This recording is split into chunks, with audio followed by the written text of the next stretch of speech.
สบายดีท่านผู้ชมเนาะคลิปนี้ก็เป็นคลิปที่บ่าวผู้นำได้นำพาบ่าวนูนบ่าวคูนเนาะ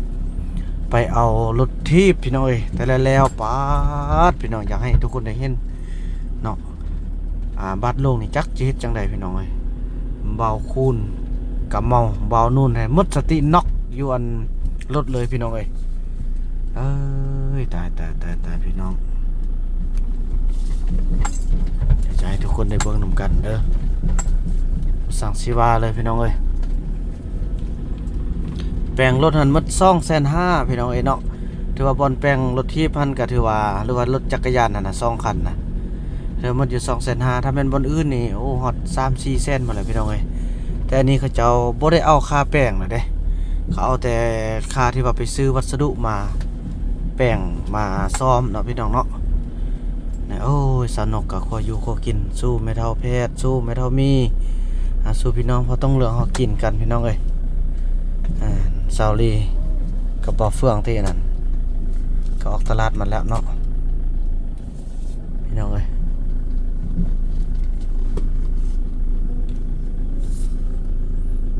พี่น้องให้เบิ่งบัตรสิลงเด้อดู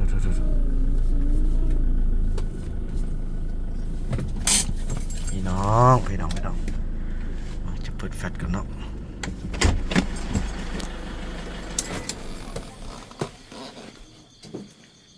โธ่ลูกแม่เบิ่งเอาไฟมาย่อให้เราเด้มันเบิ่งไอจะเอาเนี่ยเอาเบิ่งพอเด้เนาะเอาไฟมาย่อให้เด้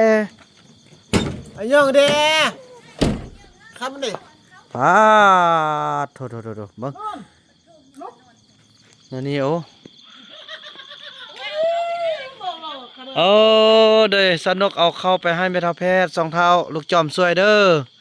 นี่แต่งอยู่ครัวกินไม่เอ้ยน้องจะจับมาไอ้สวยเขาเลยมันนัวมันตัวอะไรมันนัวมากันเด้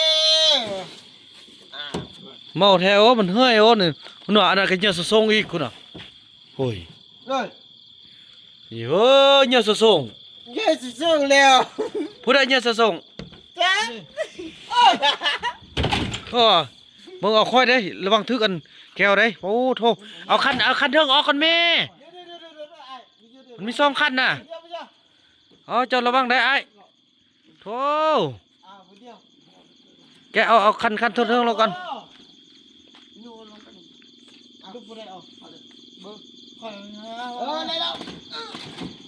ค่อยเด้อระวังทึกรถเด้อ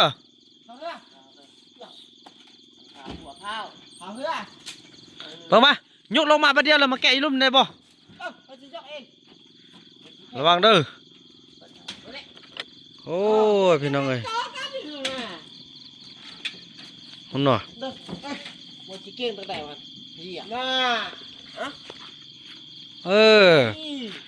ท้โอ้ยกขึ้นน่าแท้โอ้บริตั้มเกี้ยว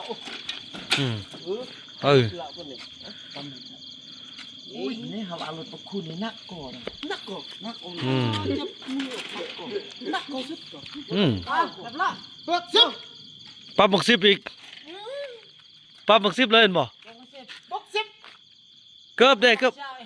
อบปาดเนี่ยจะส่งหมดทุกคนเลยพี่น้องไปพุ่นเปียกหมดเลยรถคือว่ามันน้ำเงี้ยวไปโทรวยแล้วบัดนี้พอต้องเลือกพอต้องเลือกมาเงี้ยวสะส่งแล้วสลดแล้วแม่พี่น้องพุ่นโมเมนต์นี่โมเมนต์แกะช่องโทรศัพท์ดิอย่างนี้โทรศัพท์แต่โทรศัพท์แล้วป่ะไอ้ช่องไว้แล้วบ้าขอบใจเด้อบ้าขอบใจเด้อว่าบางนู่นเงี้ยวมันจ้าอันนี้เจ้าแกะช่องไข่ตัวอะไรชิลงได้วันนี้แค่บอกแล้วอย่าไปขี้ของเขาบนหนึ่งพด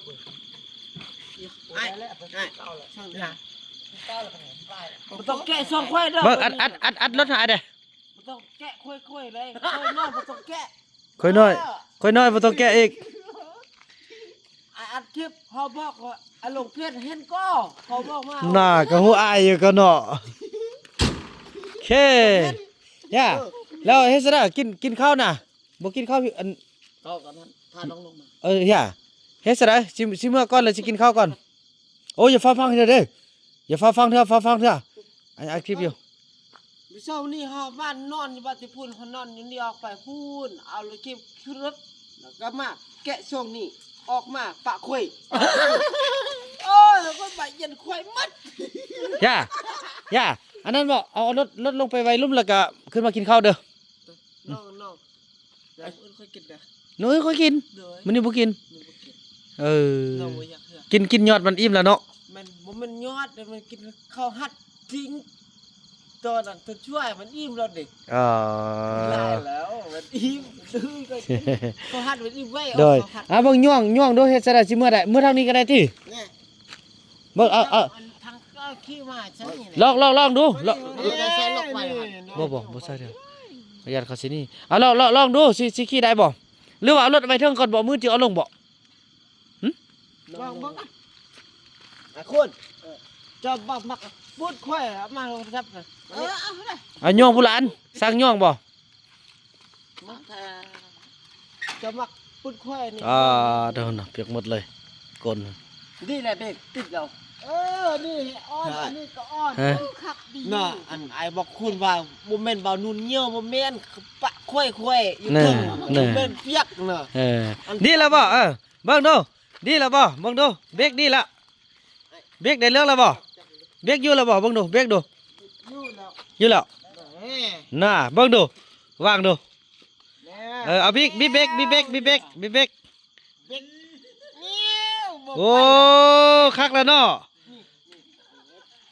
น่ะโอ้คักแล้ว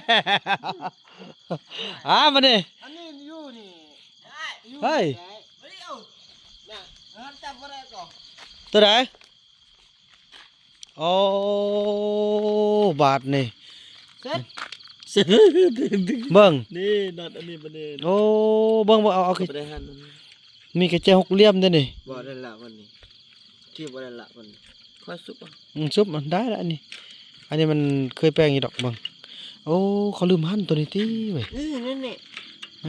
โอ้เนี่ยเบิ่งแว่นตัวนี้นะ นี่ เอาแว่นตัวนี้หยิบก่อนเบิ่งว่าเบิ่งสิถึงมือแล้วอืม ละวันนี้ มีกระเจหกเหลี่ยมนั่นโอ้เนาะลืมเบิ่งตัวนี้เขาอย่า ค่ มา อยสุกอ่ะค่อย เบิ่งเฮียเอาไปป้าหุ่นไอ้แป้งให้บ่เข้านี่ทางเทิงพี่บ่ถอดออกดูถอดออกถอดขึ้นดูกันค่อยแปลงดีๆเบิ่งเขาบ่เอากระเจหกเหลี่ยมนั่นนะแน่นนะ ดึงออกทั้งสอง เบิ่งลองดึงออกเลยดูดึงออกหมดเลยดูมันเป็นจังได๋เบิ่งให้เบิ่งตัวนี้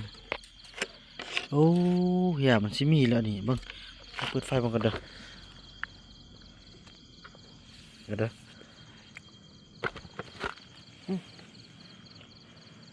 นี่มันลื่นแล้ว มันจะเป็นสนิทซื่อๆสินะ เกาะฮักได้โอ้ เบิ่ง เป็นหยังบ่ได้มา น้องบ่พอได้จกมามันเป็นสนิทซื่อๆว่ะนี่ แต่ว่าเนี่ยไอ้ เด้อน่าจะเป็นสนิทซื่อๆสินะน้องบ่อาจจะแปลงให้ บ่ได้ละ บ่อย่าไปปานบ่ไอ้แปลงให้มันต้องมีนี่มันต้องมีกระเจหกเหลี่ยมนี่กระเจแป้งจักเขาน่ะเนาะอยู่ใช่ป่ะเบิ่งนี่น้องยกไปนึงไปนี่ยกไว้ฉลาดบ่ไอ้แป้งให้พี่น้องตอนยกขึ้นก็คือว่าพวกก็ดีอยู่นะเว้ย เฮ็ดแหงพูด ดึง บ่มันเฮ็ดแหงค่อยนี่แหละชักนี่เลยนะบ่ น่ะ เขาจะเบิ่งว่าจะบ่มันเป็นสิริโอ้ จริงๆแล้วไปอันอื่นน่ะดีหมดแล้วเนาะไปเอาไปพุ่นเนาะแล้วบ่ห้ามยกไปเลยยกไปเลย ลงกัน เอาห้ามกันไปยกไปกันจับลุ่มไปในพุ่นยันมันฝนตกจะแปลงให้ คือเรากรุบเลยไปละละเบิ่งมือจะเอากระแจมาแป้งให้จักสิซอกอันกระแจนั่นกระแจแป้งอันจักหั่นนะอันอื่นถ้าดีหมดแล้วเนาะ แล้วอุดโซฮัน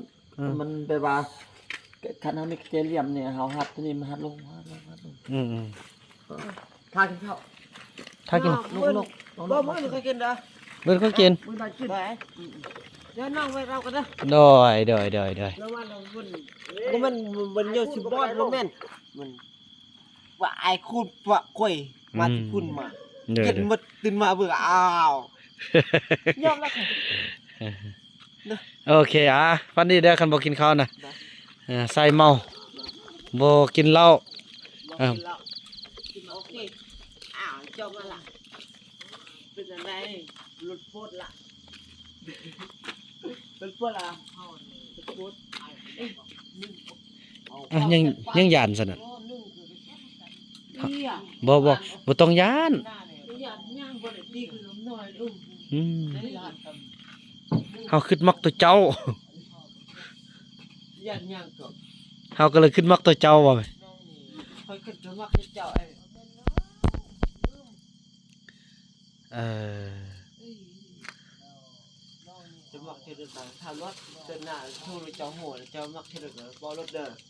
ไอ้ซื้อก็เตรียมเครื่องที่ดีเด้อมักแล้วก็แล้วเด้อมาไปไปยิงเด้อจะมักชื่อเลือกมักรถเด้อไปเลือกอยู่วงเล่น่ะอันนี้มื้ออื่นว่าคนเนี่ย อันนั้นเอามาแต่พุ่นนั่งว่านหรอก ก็อยู่เฮือนนั่นน่ะอืม น้ำมีไร่คนสูงงามอยู่ พี่น้องไอ้เนาะ บุญกะเพรา ถือว่าแนวนั้นแหละพี่น้องเนาะถือว่าภาพบรรยากาศนี้เบาวนำจะขออนุญาตจบคลิปกันเพียงส่ำนี้ก่อนแล้วก็ว่าในคลิปต่อไปคลิปนี้เบาวนำขอกล่าวคำว่าสบายดี